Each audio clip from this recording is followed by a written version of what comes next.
Let me read to you a passage from the 12th chapter of St. Luke's Gospel, verses 49 to 53. It's the Gospel for the 20th Sunday in Ordinary Time, Year C. St. Luke writes, Jesus said to his disciples, I have come to set the earth on fire, and how I wish it were already blazing. There is a baptism with which I must be baptized, and how great is my anguish until it is accomplished. Do you think that I have come to establish peace on the earth?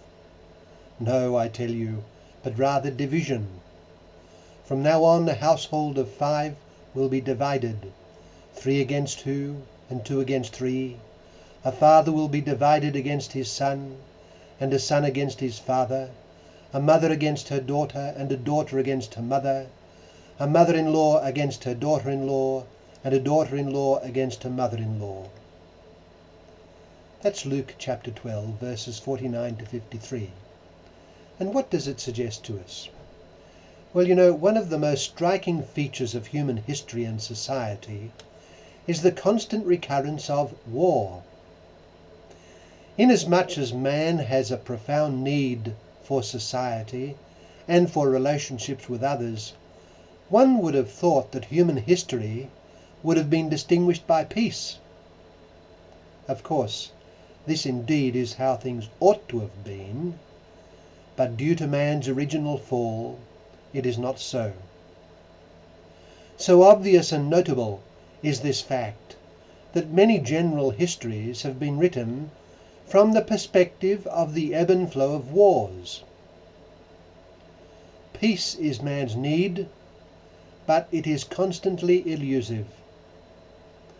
I remember when the Berlin Wall fell and the communist countries of Russia and Eastern Europe began to crumble, all hoped for a transformation of the Cold War into a new era of peace.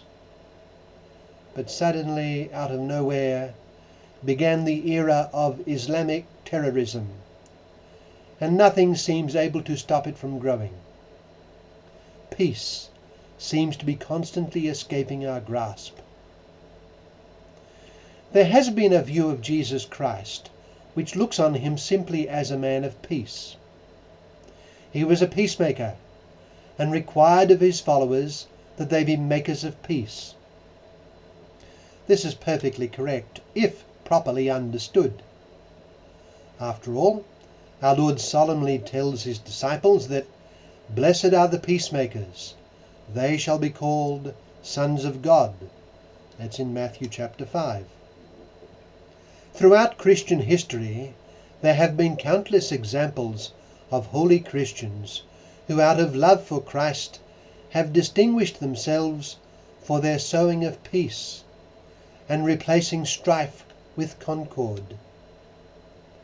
But these holy builders of the peace of Christ did not see themselves as keeping just any kind of peace in the sense of avoiding all conflict.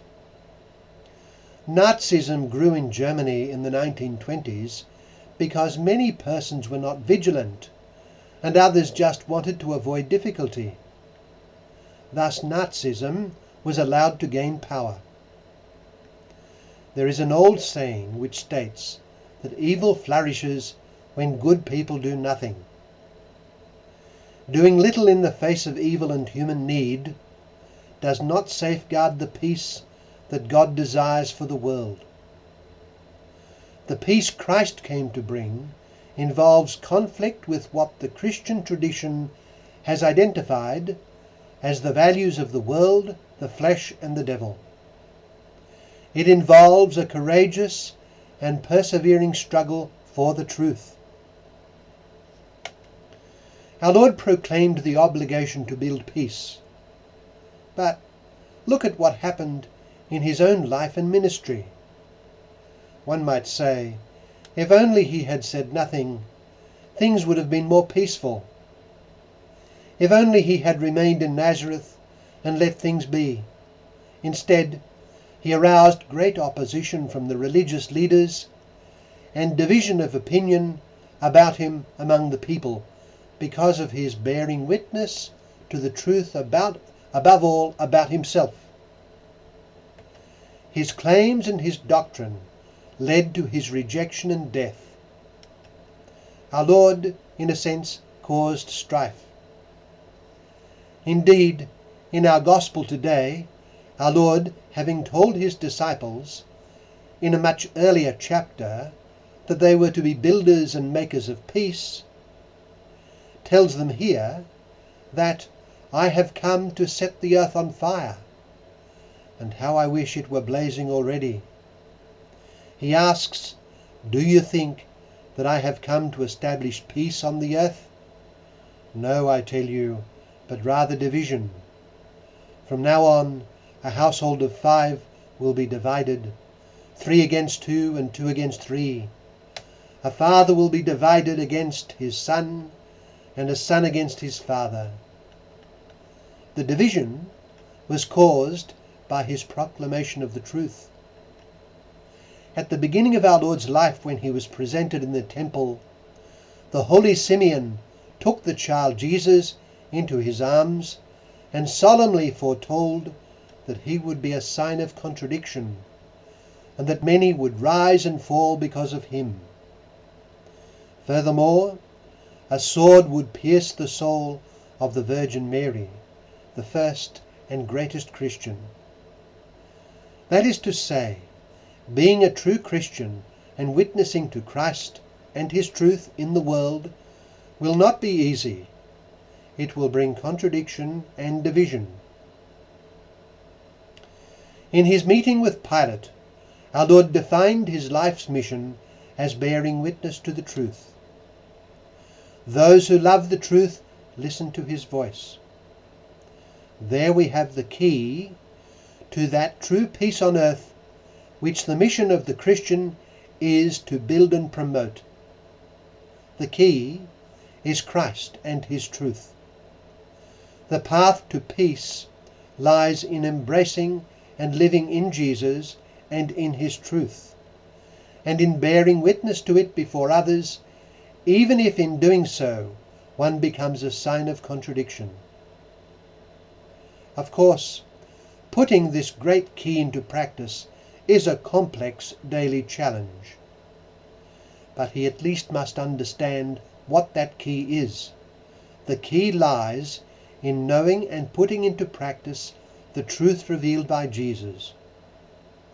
The world needs Christ, and the layperson must bring this message to the world of his everyday life. The Church, in her social and moral teaching, spells out what this means in practical detail, and it is incumbent on the layperson to try to gain an adequate knowledge of this teaching, so as to know what the truth of Christ really entails for life and society. He must know the Church's teaching and must accept that it will involve the cross and contradiction. How many Catholics who are in politics stand up for what the Church firmly and clearly teaches as being the truth of Christ? A very small minority. Let that sad fact be a great reminder for all members of Christ's faithful that the danger lies in doing nothing while evil grows. The true peace God intends requires a great struggle and will involve the cross and various forms of rejection. But the true Christian is prepared to carry that cross in the footsteps of Jesus. Let us then take to heart our Lord's words in the Gospel and be prepared for what it takes to follow him wherever his providence places us in life.